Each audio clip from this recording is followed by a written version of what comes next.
I just discovered a way to successfully transplant peas quite by accident.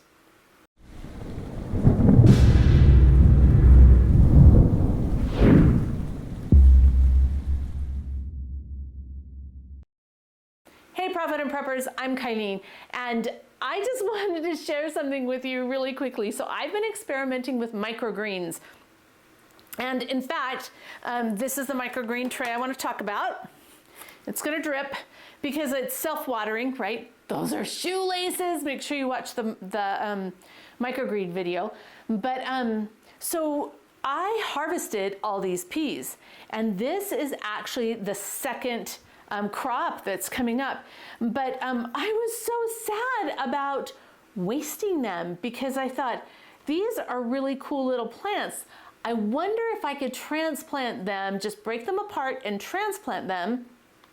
But I know that peas don't transplant well. Well, it's been a week and I'm shocked. The ones that are in the pots up underneath the grow lights are doing great.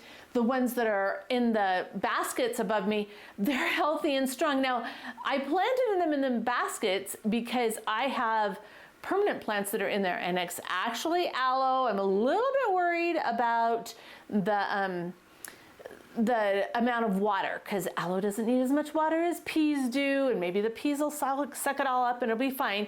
But the aloe plants are pretty much permanent plants up there. But the peas, I would just grow them and harvest them, but I wanted to use the space in the basket, and the only way you find out these things is through experimentation, right? So what I did is I took these peas, oops, do you see how it's this just mat? Oh, I'm dripping everywhere. This mat of roots. And it seems to be easier if you kind of like, instead of taking just one off at a time, if you find a place to break it into two groups. And then you find a place, like it'll just kind of give where it wants to give. So I don't force it overly much. And then once I get it down to like this, see how easily they come apart? And yet, check out these roots. They are beautiful. And all I did was put them in a good potting soil, water them, and put them under lights. And I'm expecting to have peas soon.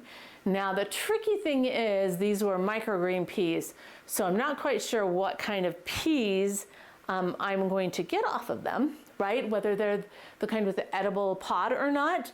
But I thought this was a great experiment. So even for your garden, maybe this is a great way to get a jump on the spring, because sometimes those seeds just take forever to germinate outside.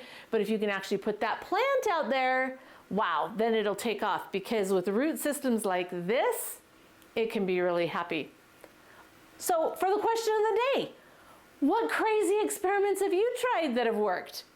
How about what crazy experiments have you tried that have failed? I've had a lot of those. Comment below, and thanks for being part of the solution.